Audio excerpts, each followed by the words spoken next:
नमस्कार। सुनो कहानी के इस एपिसोड में आपका स्वागत है। इस बार मैं कौन सी कहानी सुनाऊं, इसकी प्रेरणा एक घटना से मिली जो कि अभी हाल में ही हुई। एक सेशन में एक टीचर ने कहा कि मैं एक्शन में कुछ आपको करके दिखाऊंगी जो आपको गेस करना होगा कि कौन सा मुहावरा या गीत की पंक्ति है। जो डमशराट्स या एक्शन टीचर ने किए मैं आपके सामने करके दिखाती हूँ।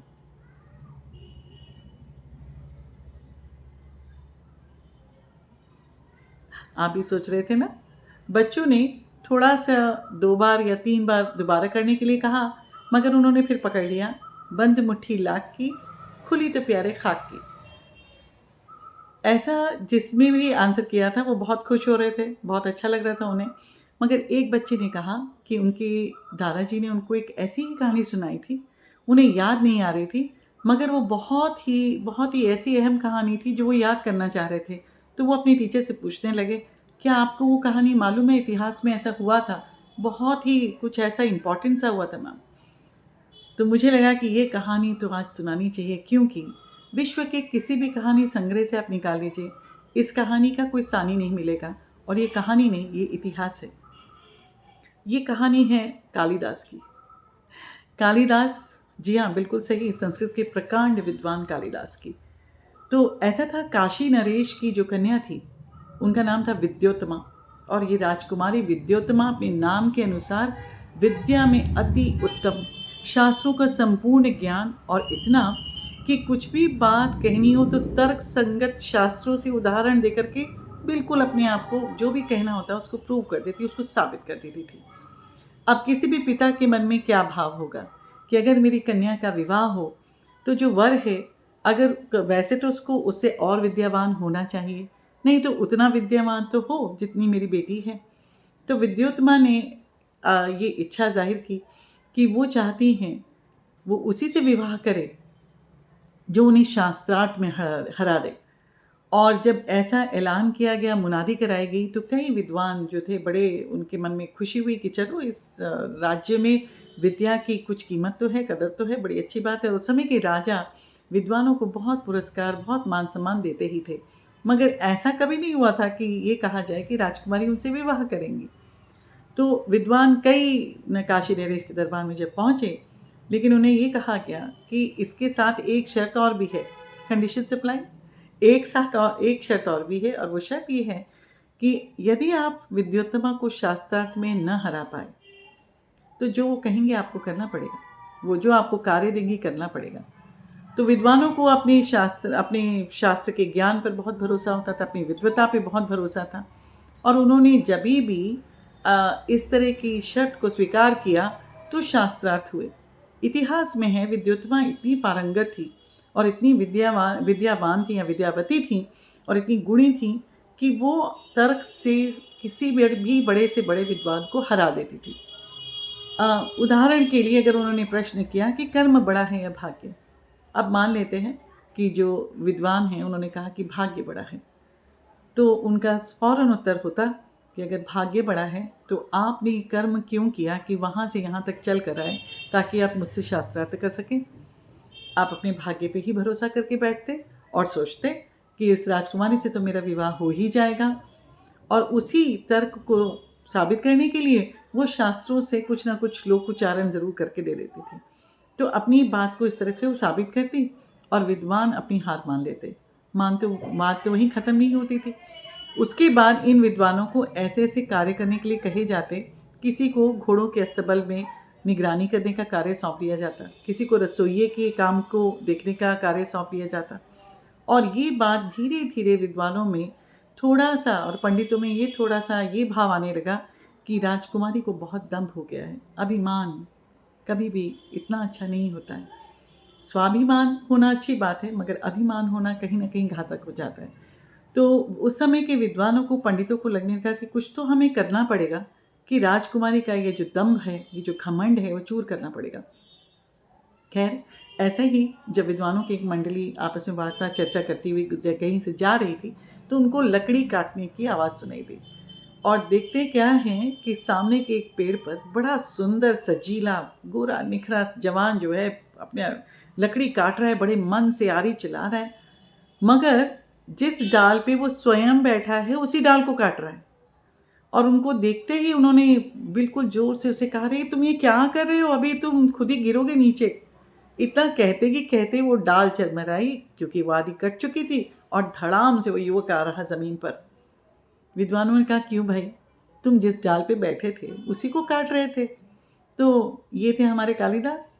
उन्होंने कहा, "हाँ, मुझे लकड़ी काटने का कार्य दिया है ना, तो मुझे वही काम तो करना है, तो मैं वही तो करके ले जा रहा था। अब ये डाल कैसे टूट गई पता नहीं चला मुझे।" विद्वानों ने कहा, ये है हमारा वो हीरा जो आगे जा कर के वो काट करेगा जिसकी हमें आवश्यकता है। अब उन्होंने आपस में मंत्रणा की, सलाह की, सोचा इससे बड़ा मूर्ख हमें कहीं मिलेगा नहीं, इससे बड़ा वज्र मूर्ख मिलेगा नहीं। पता लगाया तो पता चला वो पंडित के परिवार में पैदा हुआ, लेकिन उसकी शिक्षा दीक्षा हुई नहीं, किसी ने उसे पढ़ाया नहीं, और उससे उतना पढ़ा जाता नहीं था। निपट, गंवार, मूर्ख, मगर सुंदर, सजीला, मेहनत करता था। कद काठी अच्छी थी, गौर वर्ण का था। तो विद्वानों ने मत करके उसे कहा कि देखो, तुम्हें अपना जीवन अगर सुचारू रूप से चलाना है और एक राजा की तरह जीना चाहते हो, तो कालिदास ने कहा, हाँ हाँ, मुझे तो बिल्कुल ऐसे ही जीना चाहता हूँ। क्या तुम राजकुमारी से विवाह करना चाहते हो? हाँ हाँ, मैं तो बिल्कुल चाहता हूँ कि राजकुमारी से विवाह करूँ, मगर ऐसा कैसे हो सकता है? विद्वानों ने कहा कि बिल्कुल हो सकता है, बस एक बात तुम्हें माननी पड़ेगी, जो नियम हम तुम्हें सिखाएंगे उस नियम का पालन बिल्कुल कट्टरता से करना पड़ेगा। कालिदास ने कहा, हाँ, राजकुमारी से शादी करने के लिए, विवाह करने के लिए बड़े खुश हो गए। हाँ हाँ, मैं आपके नियम मानूंगा। क्या करना होगा मुझे? और मुझे मिठाई खाने को मिलेगी ना, मुझे अच्छे अच्छे खाने खाने को मिलेंगे, अच्छे कपड़े पहनने को मिलेंगे। तो विद्वानों ने उसको पूरी तरह से आश्वस्त किया कि बिल्कुल ये सब तुम्हें मिलेगा, मगर तुम्हें 2 से 3 दिन का मौन व्रत रखना है। जब तक कि हम ना कहें तुम अपना मौन व्रत नहीं खोलोगे। मौन व्रत, बिल्कुल चुप रहना, बिल्कुल नहीं बोलना। तो कालिदास ने कहा, लेकिन मैं ऐसा क्यों रखूं? तो विद्वानों ने कहा, देखो भाई, शादी करनी है राजकुमारी से, कुछ तो तुम्हें त्याग करना पड़ेगा ना, तुम बिल्कुल चुप रहना पड़ेगा। अगर तुम चुप रह गए और तुम हमारी बात मानते गए तो तुम्हारा विवाह हम राजकुमारी से ही कराएंगे। ऐसा उसको समझा बुझा के, मना के, सुंदर कपड़ों में सजा के, नहला धुला के, अच्छे से एक राजकुमार की तरह कालिदास जो है वो पहुँचे उस दरबार में। उनके साथ ये विद्वान भी थे, और इन विद्वानों के मन में था कि इस बार जो है हमारा पलड़ा भारी रहेगा। राजकुमारी को ये ऐलान किया गया, विद्योत्तमा जी को, कि शास्त्रार्थ करने के लिए एक प्रकांड विद्वान आए हैं और नाम है कालिदास। तो जिस समय शास्त्रार्थ की तैयारी होने लगी तो विद्वानों ने फिर से कहा कि ये हमारे जो विद्वान हैं कालिदास जी, वो एक मौन व्रत धारण किए हुए हैं, बिल्कुल भी नहीं बात करेंगे, और ये जो कहेंगे हम आपको बता देंगे क्या कह रहे हैं। तो राजकुमारी ने कहा, अगर वो बात ही नहीं करेंगे तो शास्त्रार्थ कैसे करेंगे? अब इन विद्वानों ने कहा, सांकेतिक भाषा से शास्त्रार्थ करेंगे। सांकेतिक भाषा, दमशराज, इसी की तो बात कर रहे थे हम, कि वो संकेतों से आपके प्रश्नों का उत्तर देंगे। खैर, ऐसा कभी हुआ नहीं था, और सारे दरबार में बड़ी उत्सुकता होगी कि एक शास्त्रार्थ होने वाला है, और वो शास्त्रार्थ जो है संकेतों के द्वारा होगा।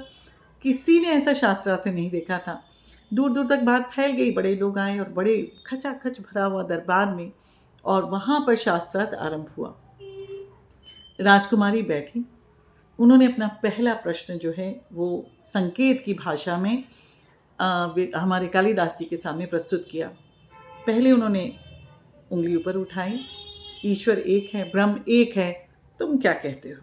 और जैसे ही उन्होंने उंगली ऐसे की तो यहाँ कालिदास को लगा कि ये इस तरफ उंगली करके क्या ये मेरी एक आँख फोड़ेगी? और उसने विद्वानों की तरफ, दोनों तरफ देखा, और विद्वानों ने उनको, करो जो करना है। और कालिदास के मन में था, अगर ये मेरी एक आँख फोड़ेगी ना तो मैं इनकी दोनों आँखें फोड़ दूंगा। और फौरन जो है दोनों उंगलियां सामने की तरफ की।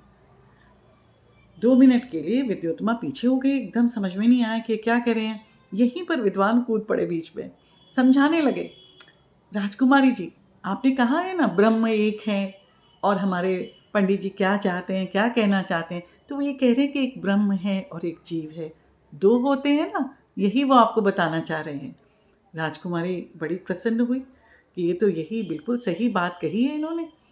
फिर उन्होंने मन में एक सवाल अपने मन में बनाया कि ब्रह्म तो है, लेकिन ब्रह्म को पाने के लिए जीव जब आतुर होता है तो उसको 5 इंद्रियां बीच में रोक देती हैं, वो माया का जाल फैला देती हैं, ऐसा उन्होंने मन में सोचा और 5 उंगलियों को सामने की तरफ लेके रख के आई।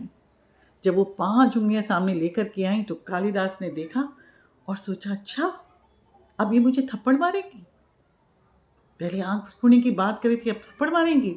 तो क्या सोचती है, मेरे अंदर कुछ कमी है क्या, या मेरे अंदर बल की कमी है क्या? और उन्होंने अपना मुक्का और घूंसा आगे किया कि अगर ये मुझे थप्पड़ मारेंगी तो मैं इनको घूंसा मारूंगा। विद्वान फौरन बीच में कूद पड़े। राजकुमारी जी, आप कह रही हैं ना कि 5 तत्वों से शरीर बना है या 5 इंद्रियों के वजह से जो है जीव ब्रह्म तक नहीं पहुंच पाता है, तो वो ये कहना चाह रहे हैं हमारे कालिदास जी कि इन 5 इंद्रियों का जो कंट्रोल है, जो उनके 5 इंद्रियों को नियंत्रित करने की जो ताकत है, वो तो मन के पास है, इसलिए मन तो एक ही होता है, इसलिए वो आपको ये दिखा रहे हैं। इसी प्रकार के संकेतों का तरह तरह का उन्होंने इंटरप्रिटेशंस करके, आकलन करके राजकुमारी को सुनाया। और राजकुमारी उनकी बातों से या उनके संकेतों से, जो कि मूर्ख कालिदास के तरीके तरीके के एक रिएक्शंस थे, उन सब को सुन करके और विद्वानों की जो उन्होंने शास्त्रों से उच्चारण करके, शास्त्रों को उद्धृत करके जो उन्होंने उदाहरण प्रस्तुत किए, उन संकेतों को समझाने के लिए तो राजकुमारी बिल्कुल मन में परास्त हो गई कि ये पंडित तो वाकई बहुत ज्ञानी हैं, बहुत ज्ञाता हैं, और उन्होंने ही भरी सभा में अपनी हार स्वीकार की। इसका सीधा मतलब था कि राजकुमारी का विवाह कालिदास से होगा। विद्वानों को के अंदर खुशी की लहर दौड़ गई कि बस यही तो हम करने आए थे, और मंडप सजा के राजकुमारी का शाम को विवाह पंडित कालिदास के साथ कर दिया गया। अज्ञानता का अंधकार जो होता है ना, छुपता नहीं है ना, जैसे ज्ञान का सूर्य नहीं छुपता।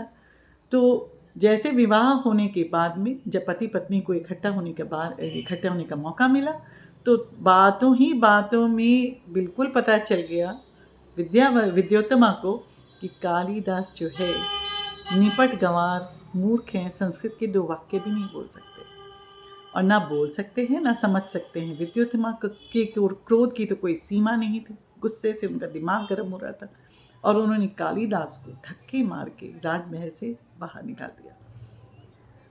कालिदास को विद्या का तो अभाव था, मगर आत्मसम्मान का अभाव नहीं था। इतना तिरस्कार और इतनी अपमान झेलने के बाद में उनके मन में बहुत दुख उत्पन्न हुआ, और ऐसा इतिहास में है कि वो काली के उस मंदिर में जहाँ वो उपासना करते थे, वहाँ जाकर वो इतने क्षोभित हुए, इतने दुखी हुए, इतना रोए, और इतनी उन्होंने आर्तनाद किया देवी के सामने कि अब मुझे जीने की कोई इच्छा नहीं। और वो अपनी बलि देने ही जा रहे थे कि देवी उनसे प्रसन्न हुई, दर्शन दिए, और कहा जाता है कि कालिदास को उनकी कृपा से वो पांडित्य मिला कि आज के समय में संस्कृत के विद्वान, संस्कृत के भाषा को जानने वाले सबसे पहला नमन, सबसे बड़ा नमन कालिदास को ही करते हैं।